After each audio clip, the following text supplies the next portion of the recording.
ਆਟਾ ਨਾ ਸੁੱਟੇ ਤੇ ਕੀ ਕਰੀਏ? ਅੱਟ ਨਾ ਸੱਟੇ ਤੇ ਜਨਾਬ ਉਹਨੂੰ ਤੁਸੀਂ ਨਾ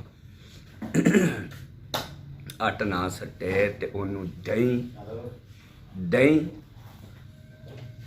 ਸ਼ੱਕਰ ਜੀ। ਇਹ ਤੋਨ ਕੇ ਦਿਓ। ਅੱਛਾ।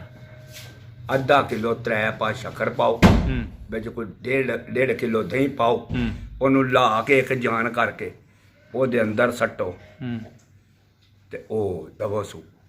ਫੇਰ ਵੀ ਨਹੀਂ ਸੜਦੀ, ਫਿਰ ਵੀ ਨਹੀਂ ਸੜਦੀ ਜਨਾਬ, ਫਿਰ ਤੁਸੀਂ ਉਹਨੂੰ ਹਰੀਆਂ ਮਿਰਚਾਂ, ਗੰਢੇ ਕੋ 2-2.5 ਕਿਲੋ ਦਿਓ ਤੇ ਵਿੱਚ 2-3 ਚਮਚੀਆਂ ਲੂਣ ਮਲ ਲਓ, ਉਹ ਦਵੋ। ਇਹ ਸਾਰਾ ਮਾਰੋ ਦੇਣਾ 3 ਦੇਣੇ। ਠੀਕ ਹੈ।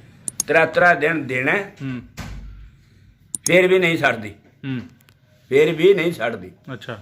ਫਿਰ ਜਨਾਬ ਉਹਨੂੰ ਨਾ ਕਿਲੋ ਗੁੜ ਲੈਣਾ। ਅੱਛਾ। ਉਹਦਾ ਪਾ 1.5 ਪਾ ਪਾਣੀ ਪਾਣਾ। ਠੀਕ ਹੈ। ਉਹਨੂੰ ਜਨਾਬ ਦਾਬੜੇ 'ਚ ਪਾ ਕੇ ਗੁੜ ਨੂੰ ਤੇ ਅੱਗ ਚੁੱਲ੍ਹ ਤੇ ਧਰ ਲਓ। ਉਹਦੀ ਪੱਤ ਕਾੜਨੀ ਹੈ। ਠੀਕ ਹੈ। ਪੱਤ ਕਾੜਨੀ ਹੈ, ਉਹਦੇ ਵਿੱਚ ਪਾਣਾ 1 ਪਾ ਤੇਲ ਸਰੋਂ ਦਾ। ਉਹ ਪੱਤ ਬਣ ਗਈ ਹੈ। ਅੱਛਾ। ਉਹਨੂੰ ਠੰਡਿਆ ਕਰਕੇ ਉਹ ਨਾਲਾ ਭਰ ਕੇ ਤੇ ਮੈਂ ਦੇ ਅੰਦਰ ਲਾ ਦਿਓ। ਠੀਕ ਹੋ ਗਿਆ। 24 ਘੰਟਿਆਂ ਦੇ ਵਿੱਚ ਮੈਂ ਹੱਟ ਲਾਏ ਦੀ। ਵਾਹ। ਫੇਰ ਵੀ ਨਹੀਂ ਲਾਂਦੀ। ਵਾਹ ਲਾਲਾ ਵਾਹ। ਫੇਰ ਵੀ ਨਹੀਂ ਲਾਂਦੀ। ਹਾਂ। ਫੇਰ ਲਿਆਓ ਕੋ ਟਰਾਲੀ। ਅੱਛਾ। ਟਰਾਲੀ ਦੇ ਵਿੱਚ ਮਾਈ ਨੂੰ ਵਾੜ ਲਓ। ਅੱਛਾ। ਉਹਨੂੰ ਘੁੱਟ ਕੇ ਲਓ ਬੰਨ। ਹਾਂ। ਟਰਾਲੀ ਚਲਾਓ ਕੋਈ 2 4 5 ਮੀਲ 6 ਮੀਲ ਡੱਪਿਆਂ ਦੇ ਵਿੱਚ। ਹਾਂ। ਮੱਝ ਅੰਦਰ ਹੱਲੇ ਟੱਪੇ ਮੈਂ ਵਿੱਚ। ਓਏ ਹੋਏ ਹੋਏ। ਉਹਨੂੰ ਲਿਆ ਕੇ ਲਾ ਕੇ। ਹਾਂ। ਤੇ ਮੇਰੇ ਨਬੀ ਦਾ ਸਦਕਾ ਹੋਇਆ ਤੇ ਰਾਤ ਨੂੰ ਜਦੋਂ ਮੈਂ ਬਹਿ ਦੀ ਨਾ, ਹਾਂ, ਵੱਡਲੇ ਨੂੰ ਵੱਟੋ ਹੱਟ ਹੋ ਜਾਏ। ਕਿਆ ਬਾਤ, ਕਿਆ ਬਾਤ, ਜ਼ਬਰਦਸਤ। ਉਹ ਫਿਰ ਛੱਤ ਨੂੰ ਲੱਗੀ ਹੋਣੀ, ਉਹਨੇ ਫਿਰ ਥੱਲੇ ਡਿੱਗਣਾ ਜੀ। ਠੀਕ ਹੋ ਗਿਆ। ਤੇ ਜਦੋਂ ਆਟਾ ਸੁੱਟ ਛੱਡਦੀ ਏ, ਹੁਣ ਅਸੀਂ ਮੱਝ ਦਾ ਫਿਰ ਦੁੱਧ ਵੀ ਖੋਲਦੀ ਏ, ਫਿਰ ਬਾਜ਼ਾਰ ਤੇ ਦੁੱਧ ਹੁਣ ਵਧਾਉਣਾ ਹੈ ਕਿ ਮੱਝ ਜਿਹੜੀ ਹੈ ਨਾ ਹੁਣ ਦੁੱਧ ਵਧਾਏ ਆਪਣਾ ਅਸਲ ਦੁੱਧ ਤੇ ਆਏ, ਤੇ ਫਿਰ ਕੀ ਉਹਨੂੰ ਦਈਏ? ਉਹਨੂੰ ਜਨਾਬ ਚਣੇ ਲਿਆਵੋ ਤੜੀ ਕ। ਠੀਕ ਹੈ। ਤੜੀ ਕ ਚਣੇ ਲਿਆਵੋ ਤੇ ਉਹਨਾਂ ਨੂੰ ਕੱਚਿਆਂ ਭੁੰਨਿਆ ਕਰਕੇ ਤੇ ਦਾਲ ਲਓ। 1.5 ਕਿਲੋ ਚਣੇ ਪਾਓ, ਵਿੱਚ ਕੋਈ 2 3 4 ਕਿਲੋ ਗਾਂ ਦਾ ਦੁੱਧ ਪਾਓ, ਵਿੱਚ ਕੋਈ ਸ਼ੱਕਰ ਪਾਓ। ਉਹਨੂੰ ਰਿੰਨ ਕੇ ਉਹਦਾ ਪਤਲਾ ਜਿਹਾ ਰਿੰਨ ਕੇ ਉਹਨੂੰ ਚੰਗੀ ਤਰ੍ਹਾਂ ਉਹ ਜਨਾਬ ਮੱਝ ਦੇ ਅੰਦਰ ਲਾਓ। ਹਾਂ ਕੋਈ 4-5 ਦਿਨ। ਅੱਛਾ। ਮੱਝ ਜਿੱਥੇ ਆਖੋ ਦੇ ਉੱਥੇ ਜਾ ਕੇ ਲਓ। ਕਿਆ ਬਾਤ, ਕਿਆ ਬਾਤ। ਦੁੱਧ ਦੇ ਦੀ ਮੱਝ। ਸੂਈ ਮੱਝ ਨੂੰ ਸੂਦਕ ਨਾ ਹੋਈਏ, ਉਹ ਕੀ ਕਰੀਏ?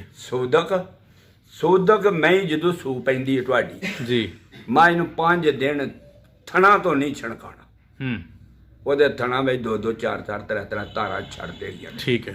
ਫੁੱਲ ਨਹੀਂ ਚੋਣਾ, ਸਾਰੀ ਨਹੀਂ ਚੋਣੀ। ਪਹਿਲੋਂ ਜਾਨ ਚੰਗਾ ਲਓ, ਬਾਅਦ ਚ ਆਪਣੇ ਘਰ ਲਈ ਚੋ ਲਓ, ਤੇ ਧਾਰਾਂ ਜ਼ਰੂਰ ਛੱਡਣੀਆਂ ਨੇ। ਠੀਕ ਹੈ। ਚਾਰੇ ਥਾਣੇ ਕੋ ਜੇ ਕਰਕੇ ਨਾ ਤੇ ਗਰਮ ਪਾਣੀ ਨਾਲ ਧੋ ਲਓ। ਠੀਕ ਹੈ। ਛੱਡ ਦੇਣ ਤੇ ਉਹ ਮੈਨੂੰ ਸੁੱਧ ਕੇ ਵਾਹ ਥਣਾ ਜਦੋਂ ਵਾਹ ਪੈਂਦੀ ਹੈ, ਥਣਾ ਰਾਹ ਪੈਂਦੀ ਹੈ। ਜਦੋਂ ਥਣਾ ਖਾਲੀ ਕਰ ਛੱਡ ਦਿਓ ਨਾ ਤੁਸੀਂ ਤੇ ਉਹਨਾਂ ਥਣਾ ਰਾਹ ਵਾਹ ਪੈਂਦੀ ਹੈ। ਹਾਂ। ਤੇ ਉਹ ਜਨਾਬ ਮੈਂ ਬਹਿ ਜਾਂਦੀ। ਠੀਕ ਹੈ। ਆਖਰ ਤੇ ਦੱਸੋ, ਤੁਹਾਂ 3 4 5 7 ਵਾਰੀ ਨਾਂ ਲਿਆ ਕਿ ਨਾਲਰਾ ਚੀਜ਼ ਦੇਣੀ ਹੈ, ਬਾਅਦ ਬਾਅਦ ਨਾਲਰਾ ਚੀਜ਼ ਦਿੰਦੇ ਆ ਅਥਰੂ ਆਈ ਜਾਂਦਾ ਮੱਝ ਨੂੰ, ਉਹਦਾ ਕੀ ਇਲਾਜ ਕਰੀਏ? ਅਥਰੂ ਉਹ ਤੁਹਾਨੂੰ ਦੱਸਿਆ ਕਿ ਜਦੋਂ ਤੇਲ ਦਿੰਦੇ ਹੋ ਅਥਰੂ ਲੱਗ ਜਾਂਦਾ ਜੀ, ਤੇ ਉਹ ਫੇਰ ਕਾਲੇ ਚਣੇ ਕਾਮਯਾਬ। ਅੱਛਾ। ਹਾਂ। ਫਿਰ ਉਹ ਤਾਂ ਕਿ ਉਹਦਾ ਜਿਹੜਾ ਮੈਨੂੰ ਗਲੇ 'ਚ ਜਾਏ, ਘੁੱਟ ਭਰੇ ਤੇ ਅਥਰੂ ਲੱਥ ਜੇ। ਠੀਕ ਹੋ ਗਿਆ। ਜ਼ਬਰਦਸਤ ਚਾਚੋ, ਤੁਹਾਂ ਅੱਜ ਵੱਟ ਕੱਢ ਛੜੇ ਨੇ ਔਰ ਕਿਸਾਨ ਵੀਰਾਂ ਦੀ ਮਦਦ ਕਰ ਛੜੀ ਹੈ, ਤੇ ਇਹ ਤੁਹਾਡਾ ਸਦਕਾ ਜਾਰੀਆ ਵੀਡੀਓ ਹੋਏਗੀ। ਲੋਕਾਂ ਦਾ ਭਲਾ ਹੁੰਦਾ ਰਹੇਗਾ, ਤੁਹਾਨੂੰ ਸਵਾਬ ਮਿਲਦਾ ਰਹੇਗਾ। ਅਸਲਾਮ ਵਾਲੇਕੁਮ। ਵਾਲੇਕੁਮ ਅਸਲਾਮ ਵਰਹਿਮਤੁਲਾਹ।